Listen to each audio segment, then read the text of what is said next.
Have you ever put a piece of paper over a drawing and then traced it against a window?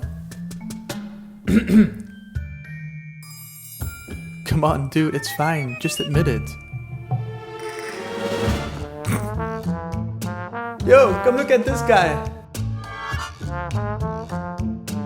He was tracing his drawing against the window. What? You gotta be kidding. Really? Where is he? Did he run away? Let's get him. Although tracing might be frowned upon, it is a good metaphor for what we'll be seeing today. The picture plane. Now, what is the picture plane? A picture plane is an image plane located between the eye point and the object viewed and is usually coextensive to the material surface of the work. It is ordinarily a vertical plane perpendicular to the sideline to the object of interest. Maybe I can show you.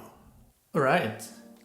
The easiest way to understand the picture plane is to imagine it as a glass window between the viewer and an object.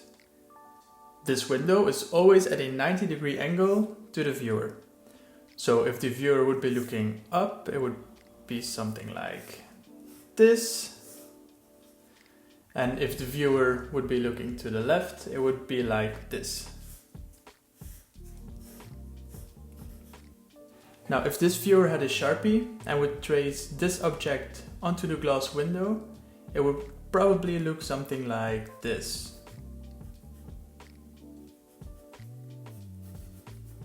Right?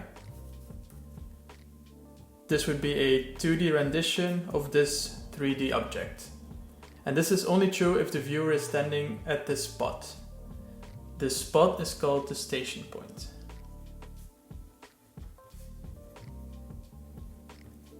Another way to think of this is like a camera. The station point is the position of the camera at the time the picture or the movie is being taken. And if we move the viewer or the camera to here, for example, the picture on the picture plane would change. So if we move it here, it would be more like this.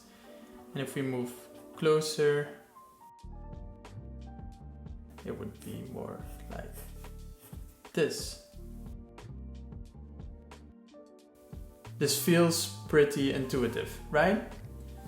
Good, because this tracing on the window or the picture plane is the same concept as a drawing. Our piece of paper is the picture plane on which we project a 2D version of what we see. Unfortunately, paper is not transparent, so we can't put it in front of the object and then just trace it. We have to imagine what our object would look like. And it is easier to imagine when seeing this scene, for example, from different angles. To start, we have the side view. From this angle, we can gather different bits of information.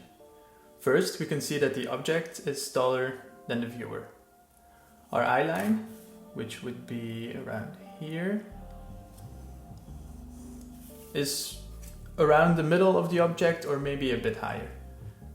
Secondly, we can see that all the vertical lines are parallel with the picture plane. From the top view, we can see that the object is placed to the right of the viewer or the right of the center line.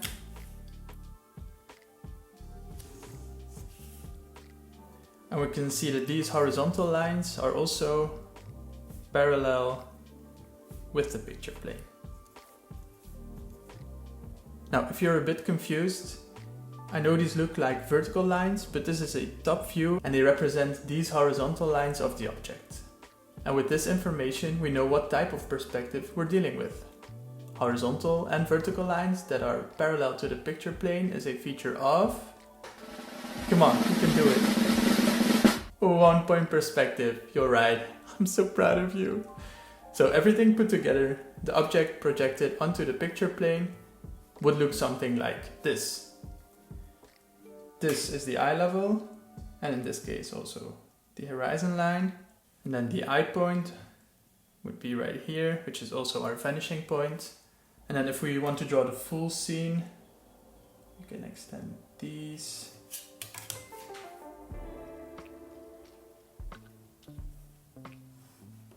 And then the viewer would be like here.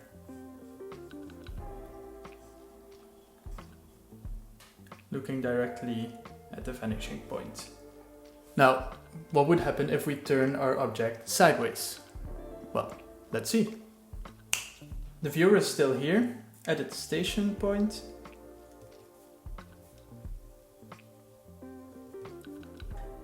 And this is still the picture plane. And to see if the type of perspective has changed, we can refer back to our different angles. From the side view, not much has changed. The object is still taller than the viewer. This is still our eye level. And the vertical lines are still parallel to the picture plane. However, from the top view, we can now see that the horizontal lines are no longer parallel to the picture plane.